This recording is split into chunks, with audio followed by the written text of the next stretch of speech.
नमस्कार बच्चों। BA part 2 की गृह विज्ञान की छात्राओं के लिए पेपर 2 का अब हम तीसरा एक चैप्टर पढ़ेंगे, रेशम। पहले तुमको मैं कपास के रेशे के बारे में और ऊन के रेशों के बारे में बता चुकी हूँ।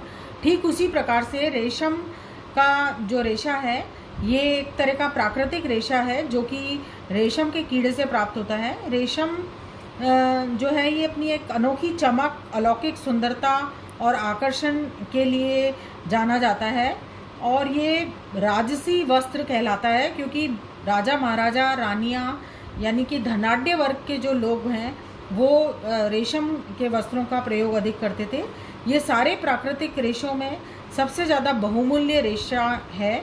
इसका जन्मदाता देश चीन है। ऐसा माना जाता है कि चीन की महारानी एक बार उद्यान में चाय पी रही थी और शहतूत का पेड़ के नीचे बैठ कर के जब वो चाय पी रही थी तो वहाँ पर एक कोकून उनकी चाय के प्याले में गिर गया और थोड़ी ही देर बाद उस गर्म चाय में से कोकून से रेशम के जो रेशे हैं वो निकलने प्रारंभ हो गए और उन रेशों से जो वस्त्र तैयार किया गया वो रेशम का वस्त्र था।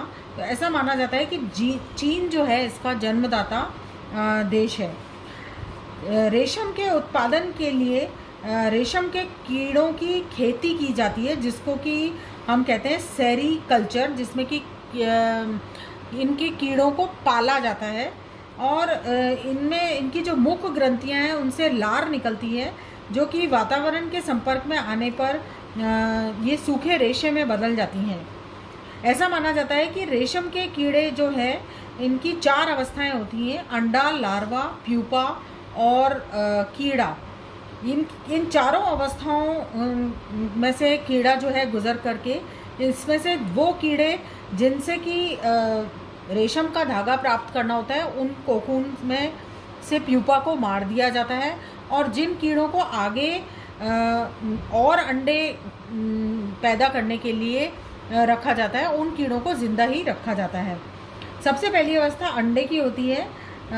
मादा जो कीड़े होते हैं 3 दिन में ही अंडे दे देते हैं और ये नमी युक्त प्रकाश में ठंडे स्थानों पर इनको 10 से 12 दिन तक रखा जाता है। 15 दिन बाद ही इनमें से लार्वा निकल आता है।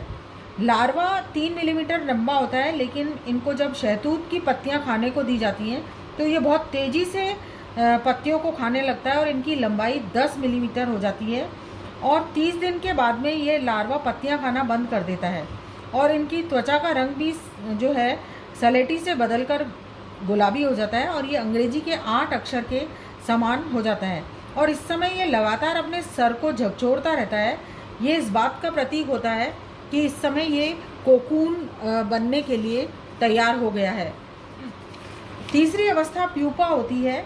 इस अवस्था में कीड़े से लगातार लार स्रावित होती है। इनके मुंह पर 2 ग्रंथियां होती हैं जिनसे फाइब्रिन और सिरेसिन नाम का गोंद निकलता है जो वातावरण के संपर्क में आने पर सूखता जाता है और इनके चारों तरफ लिपटता जाता है।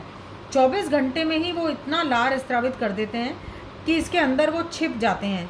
3-4 दिन में ही पूरा कोकून बन के तैयार हो जाता है और 10 दिन तक ये इसमें निष्क्रिय होकर सोते रहते हैं और इन कोकूनों को एकत्रित कर लिया जाता है और गर्म पानी और भाप में डाल करके इनके अंदर छिपे कीड़ों को मार दिया जाता है और उनसे रेशम का रेशा प्राप्त किया जाता है। चौथी अवस्था होती है कीड़े की। जिन कोकूनों से अंडे प्राप्त करने होते हैं उनको जिंदा ही छोड़ दिया जाता है।